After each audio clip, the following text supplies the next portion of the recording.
البدع والأهواء، أهل البدع العقائدية وأهل البدع السياسية. نقول بيننا وبينكم السلف، بيننا وبينكم الكتب، كان فيقول البدع بيننا وبينكم. Bismillahirrahmanirrahim. Alhamdulillah wassalatu wassalamu ala Rasulillah wa ala alihi washabbihi wa barik. Muslim bacaan Bulughul Maram yang ditulis oleh Al-Hafidz Ibnu Hajar Al-Asqalani rahimahullah taala. Masih kita di kitab shalah babul adzan.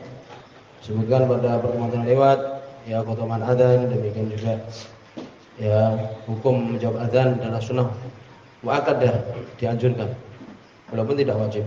Adab-adab adzan. Demikian juga siapa yang berhak untuk iqamat, ya situ hadis ada yang menyebutkan yaitu orang yang adzan, tapi dhaif hadisnya. Tapi di zaman Nabi sallallahu alaihi wasallam adzan Bilal dan beliau iqamat. Ya demikian. Jadi afdolnya demikian. Walaupun boleh, selainnya boleh. Ya demikian.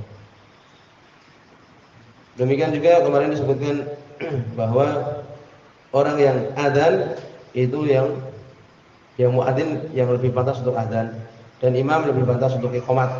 Hadisnya dhaif, tapi disebutkan bahwa demikian. Dulu para sahabat menunggu Nabi sallallahu alaihi wasallam. Ketika Nabi datang maka baru tegakkan salat. Ya demikian. Kemudian juga ada hadis, ya saya tulis hadis tidak dibawakan oleh Ibnu Hajar di sini di Bulughul Maram. Hadis Abu Hurairah radhiyallahu anhu diriwayatkan oleh Imam Tirmidzi dan Abu Dawud. Al-Imam mudhamin, ya berkata Nabi sallallahu alaihi wasallam, al-imam mudhamin wal muadzin mu'tamin. Itu bisa ditulis tambahan. Imam itu dhamin, imam itu yang menanggung. Ya, oleh karena itu hendaknya imamnya yang mengerti hukum-hukum salat. Ya, demikian juga ketika membaca ya panjang pendek, tajwid dengan benar, jangan sampai terjatuh kepada yakni lahan al-jali, yakni salah yang jelas sekali, merubah maknanya. Ya, an'amtu alaihim. Itu kan mempengaruhi maknanya bisa membatalkan salat ini. Ya, radal ladzina an'amta alaihim diganti dengan an'amtu. Ya demikian.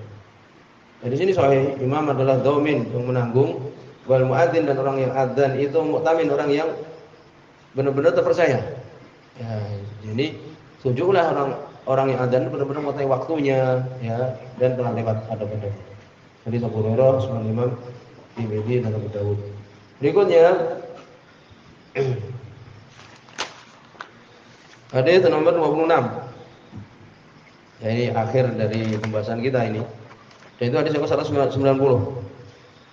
Wa an Anas bin Malik dari sahabat Anas bin Malik radhiyallahu anhu tentang keutamaan ya doa di antara adzan dan iqamah. Ya demikian. Dari Anas bin Malik radhiyallahu anhu di sini sahih ya. Qala beliau mengatakan qala Rasulullah, berkata Rasulullah sallallahu alaihi wasallam, la yuraddu du'a'u bainal adzan wal iqamah. Tidak ditolak doa di antara adzan dan iqamah. Ini termasuk waktu-waktu mustajab yang didengar oleh Allah Subhanahu wa taala, yang dijabahi oleh Allah Subhanahu wa taala. Rawi Nasai, beriwayatkan Imam Nasai wa Sahih Ibnu Huzaimah. Ibnu Huzaimah mensahihkan sahih ini. Walaupun kita sering menyebutkan di dalam riwayat Imam Hakim bahwa doa kita ini ada 3 kemungkinan. Ya. Yang pertama adalah Allah Subhanahu wa taala kabulkan di dunia. Ya. Yang kedua adalah ayusrafa anhu su'an mislahu. Allah palingkan kejelekan semisalnya. Yaitu. Jadi kadang-kadang kan seorang berdoa, kenapa tidak dikabulkan Allah Subhanahu wa taala? Ya, doa seorang mukmin itu kemungkinan 3 perkara. Dikabulkan di dunia, atau kalau tidak dipalingkan kejelekan semisalnya. Umpamanya seorang minta kepada Allah Subhanahu wa taala harta, uang, doa terus. Ternyata dapatnya segitu. Ya, dan doa itu adalah pahala si Allah Subhanahu wa taala. Mungkin Allah ingin palingkan kejelekan semisalnya. Kalau dia punya uang, akhirnya jauh dari Allah Subhanahu wa taala. Yaitu. Yang ketiga adalah apa?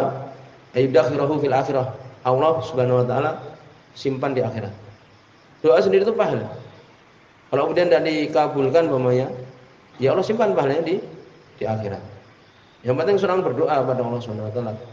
Ya demikian. Dengan menjaga makanan, demikian juga yang lain, demikian juga ada doa, pembahasan yang telah lewat. Jadi tidak ditolak doa antara adzan dan iqamah. Bahkan sebagian memisalkan seorang mengetuk pintu. Kita sering mengetuk pintu rumah, sering diketuk kan dijawab. Tapi kalau mengetuk sekali, ya tidak dengar mungkin yang di dalam. Tapi kalau sering kita mengetuk, memisalkan dengan itu kita berdoa kepada Allah Subhanahu wa taala terus menerus berdoa ampunan, bagian dunia dan akhirat, dilindungi dari api neraka. Terus menerus berdoa.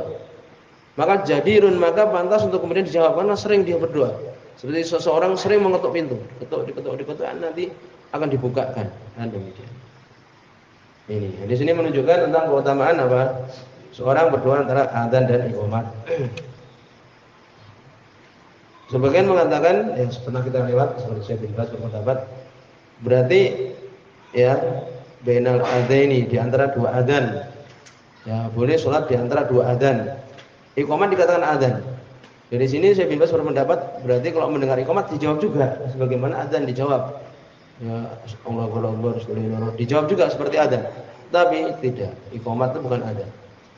Kita menjawab yang di situ ada keutamaan ini menjawab adzan. Bukan iqamah. Berikutnya hadis Wan Jabir. Dari Jabir bin Abdullah. Ya. Ini masih sambungannya hadis tadi. Wan Jabir dari Jabir bin Abdullah radhiyallahu anhu.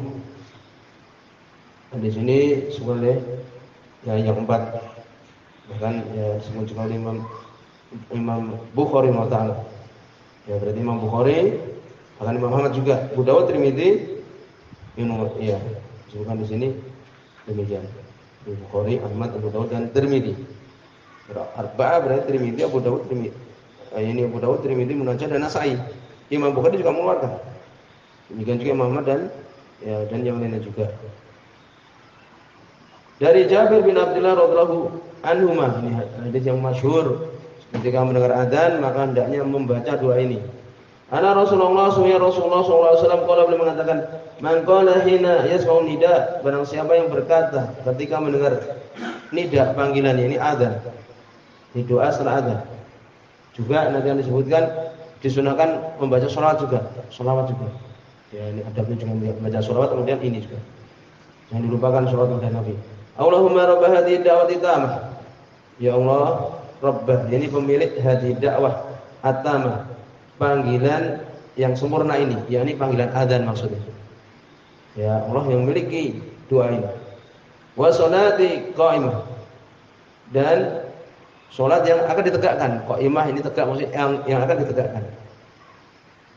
Ati Muhammad. Ya, kalau kita membacakan Ati Muhammad danil wasilata wal fadilah kan itu. Ini Muhammad dan di sini dengan fathah tanwin ini kalau disambung Muhammad danil wasilata. Paham? Itu bacanya demikian.